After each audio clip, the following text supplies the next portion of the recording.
Bună ziua și bine ați revenit la un vlog marca Life in Slow Motion. Bună!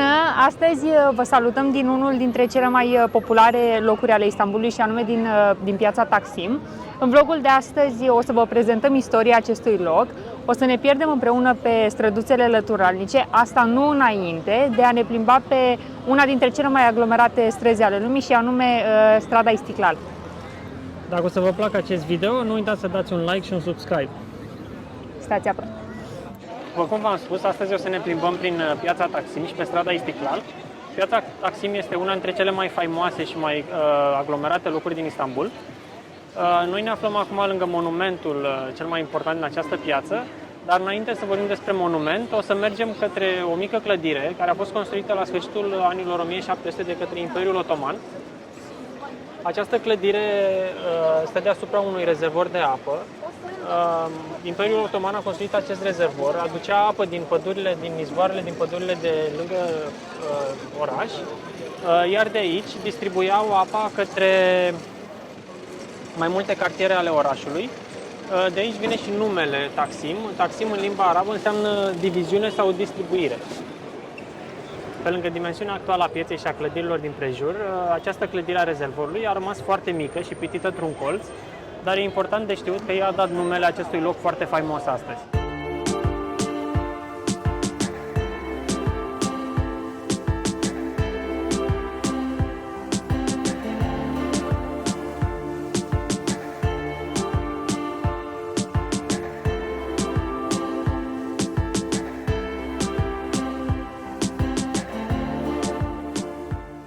Locul ăsta are o încărcătură politică foarte mare. El este în prezent cunoscut pentru numeroasele proteste care au avut loc în istoria recentă, iar încă de la început piața a fost construită în jurul unei idei politice, aceea de înființarea Turciei moderne. În centrul pieței se află acest monument din spatele meu, în care este reprezentat Ataturk și cei care au ajutat la războiul de independență și la formarea Republicii Turce. Monumentul a fost construit în anul 1928, iar în jurul lui se află astăzi piața Taksim. El a fost finanțat din fonduri de stat, dar și din donații publice, pentru că statul turc în acea perioadă nu dispunea de foarte multe fonduri. A fost construit de Pietro Canonica din Roma și a fost adus pe mare.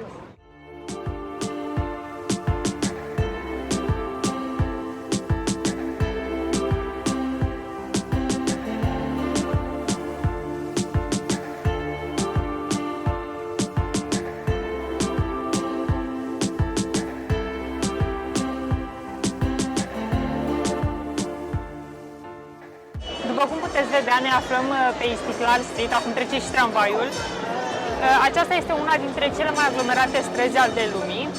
Atât această stradă cât și piața Taksim fac parte din cartierul, districtul, mai bine spus, Beyoğlu. Deși este considerat ca fiind un centru cultural și comercial important al Istanbulului, el rămâne în esență un cartier rezidențial, având peste 45 de cartiere și mai bine de 200.000 de rezidenți. Din cauza aglomerației de pe strada Istiklal am fost nevoiți să ne retragem puțin pentru a vă împărtăși câteva lucruri.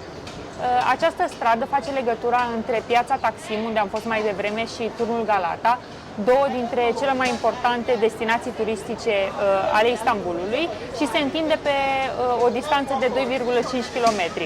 Mai mult decât atât, datorită diversității religioase, culturale și etnografice, această stradă s-a dezvoltat de-a lungul timpului în multiple direcții și vă va surprinde la fiecare colț de stradă într-un mod diferit.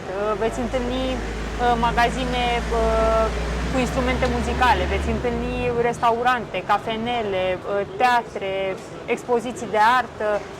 Este un cartier complex și foarte interesant.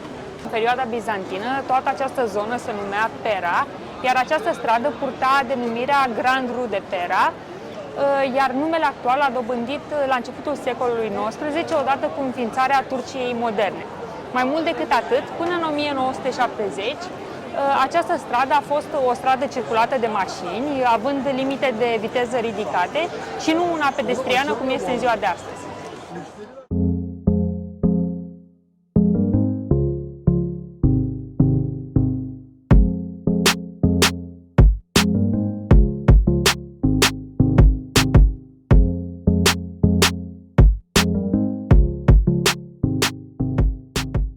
Am făcut o primă oprire pe Istiklal Street la Cicet pasajul sau pasajul Florilor.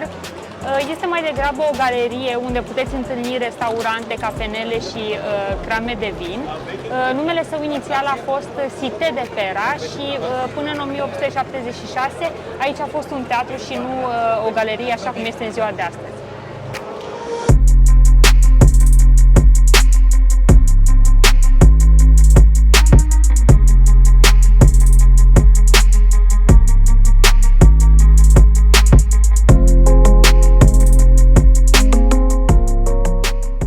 Cum am spus mai devreme, această zonă este cunoscută pentru diversitatea sa etnografică, însă majoritar sunt turcii creștini și evrei.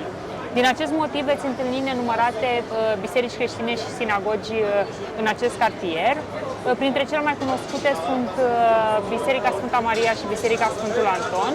Acestea își au locașul chiar pe strada Istiklal și sunt o surpriză foarte plăcută, deoarece este plăcut să găsești o oază de liniște la numai câteva secunde de haosul de pe Istiklal Street. Noi acum suntem în fața Bisericii Sfântul Anton și vom intra ca să vedeți și voi despre ce e vorba.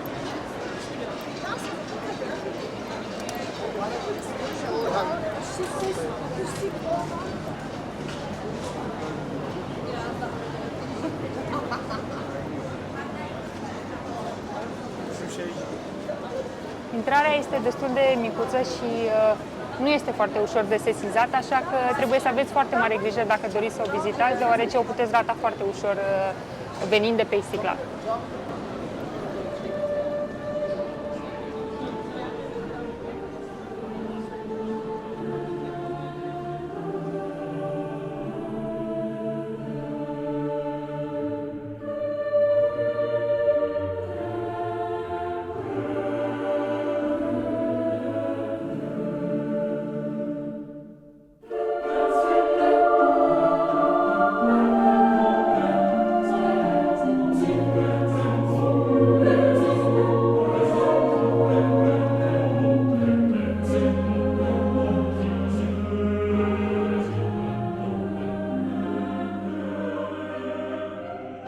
Biserica Sfântul Anton din Padova a fost construită de către comunitatea de italieni din Istanbul la începutul anilor 1700, dar ca multe alte clădiri istorice a fost demolată și reconstruită de-a lungul timpului. La începutul secolului 20, comunitatea de italieni de descendență venețiană și genoveză era alcătuită din aproximativ 40.000 de oameni. Aceștia au construit varianta actuală a bisericii și a clădirilor de apartamente care fac parte din același complex, ele fiind construite pe la începutul anilor 1900. Atmosfera din curtea bisericii este mult mai liniștită decât pe strada Istiklal. Acum ne aflăm între clădirile de apartamente care fac parte din complexul bisericii și biserică. Prin anii 50, Papa Ioan Paul al XIII-lea a predicat în această biserică timp de 10 ani, chiar înainte de a deveni papă. Acesta a fost denumit și papa al turc sau The Turkish Pope, pentru că iubea foarte mult orașul Istanbul și pentru că vorbea foarte bine limba turcă.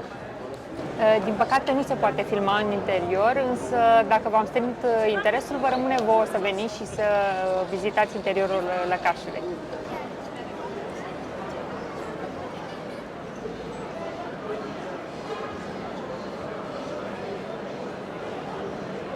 La câteva minute de Biserica Sfântul Anton din Padova se află o altă biserică romano-catolică, Biserica Sfânta Maria Draperis, pe care o să încercăm să o vizităm acum. Ne aflăm în curtea bisericii. În altarul acestei biserici se află o icoană cu o istorie foarte interesantă. Undeva prin anii 1400, niște călugări franciscani au înființat o biserică în Constantinopol, dar la numai câteva luni orașul a fost cucerit de către otomani și aceștia au fost nevoiți să părăsească biserica. După câțiva ani de peregrinaj, o femeie din cartierul Galata, pe numele Clara Maria Draperis, le-a oferit o casă cu o mică capelă, iar aceștia au adus o icoană valoroasă, Fecioara Maria, în acea capelă, însă capela a ars la câțiva ani, icoana a fost salvată, iar apoi biserica a fost reconstruită și distrusă în urma mai multor catastrofe, dar de fiecare dată această icoană a fost recuperată, iar acum se află în acest altar.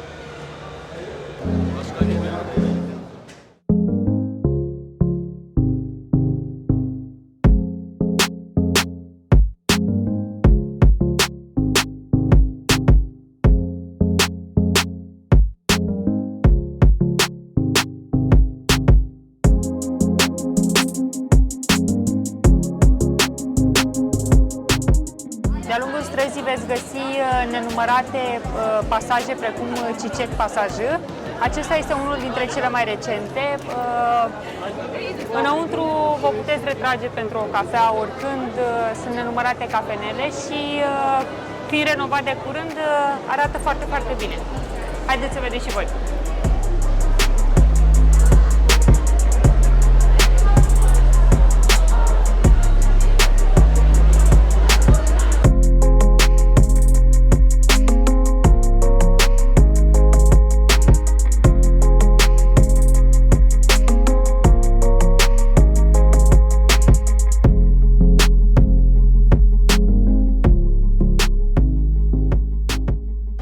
După ce ați parcurs o mare parte din stradă, veți vedea că aceasta se îngustează și devine această străduță cu piatră cubică mult mai intimă. Aici încep și magazinele de care v-am spus mai devreme, magazine pline de instrumente muzicale. Veți întâlni nenumărați muzicieni stradali, după cum se poate auzi.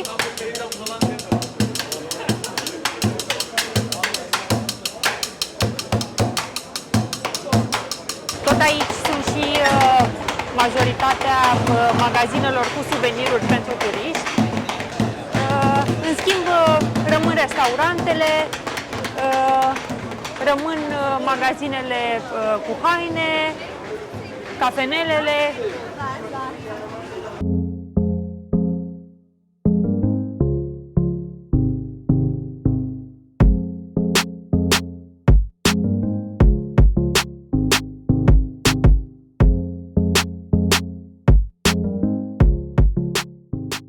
Cam asta a fost plimbarea noastră prin Taksim și pe Istiklal Street. Sunt într-adevăr une dintre cele mai aglomerate zone pe care le-am văzut noi vreodată.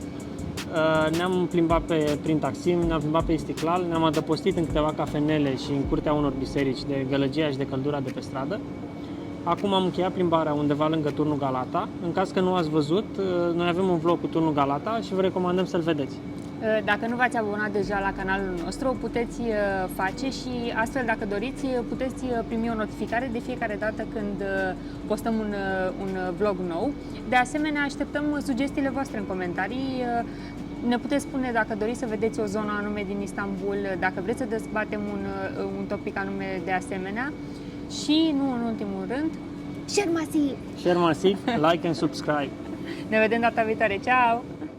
Cea mai mare consumatoare de bucătură din Istanbul. Te-ai la foame de luță?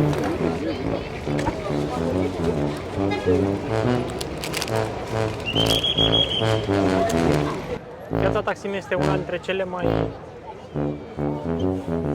Istanbul. Ea se întinde pe o distanță de...